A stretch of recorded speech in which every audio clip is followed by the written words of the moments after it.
S, day 1 complete ಆಯ್ತು. You need to hear this story. ಬೆಳಗ್ಗೆ ಹೋಗೋ ಕ್ಲಾಸಸ್ನ ತುಂಬಾ ದಿನದಿಂದ ನಾನು ಮಾಡ್ತಾ ಇಲ್ಲ.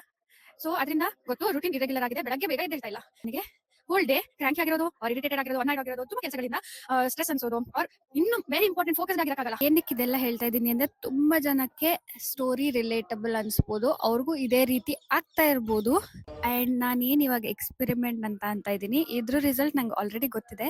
But I want to share it with you. Every day ಏನ್ ವಿಡಿಯೋ ಬರುತ್ತೆ, how yoga makes the difference, how waking up early makes the difference in my day or in my routine ಅಂತ. See my background.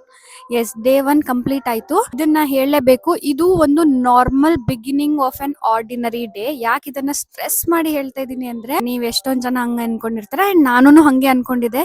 ಬೆಳಗ್ಗೆ ಬೇಗ ಎದ್ದೇಳೋದು, physical exercise, meditation ಮಾಡೋದು, day ಪೂರ್ತಿ happy ಆಗಿರೋದು, cool ಆಗಿರೋದು, ಅಷ್ಟು ಸ್ಟ್ರೆಸ್ ತಗೊಳ್ದೆ ಸ್ವಲ್ಪ ಮೆಂಟಲಿ ಸಾರ್ಟೆಡ್, ಏನು ಪ್ರೆಸೆನ್ಸ್ ಒಂಥರ ವೈಬ್ರೆಂಟ್ ಆಗಿರೋದು, ಇದೆಲ್ಲ ಎಕ್ಸ್ಟ್ರಾರ್ಡಿನರಿ ಥಿಂಗ್ ಅಥವಾ ಎಕ್ಸ್ಟ್ರಾರ್ಡಿನರಿ ಪರ್ಸನ್ಸ್ ಫೀಚರ್ ಅಂತ ಅನ್ಕೊಂಡಿದ್ದೆ. ಬಟ್ ಯೋಗ ಹೇಳುತ್ತೆ, this is just ordinary day and ordinary route. ಇದೇ ನಾರ್ಮಲ್ ಅಂತ. ಯಾಕೆ ಅಂದ್ರೆ ವಿ ಆರ್ ಸೋ ಕುಕ್ಡ್. ನಾ ಅನ್ಕೊಂಡಿದ್ದು ಲೇಟಾಗಿ ಹೇಳೋದೇ ನಾರ್ಮಲ್, ಬೇಗ ಹೇಳೋದು ಎಕ್ಸ್ಟ್ರಾರ್ಡಿನರಿ. ಇಷ್ಟೇ, ಜಾಸ್ತಿ ಹೇಳಲ್ಲ. ನಾಳೆಗೂ ಒಂದ್ ಸ್ವಲ್ಪ ಇಡ್ಬೇಕಲ್ಲ, ಸೊ ಕಂಟಿನ್ಯೂ ಮಾಡೋಣ ನಾಳೆ.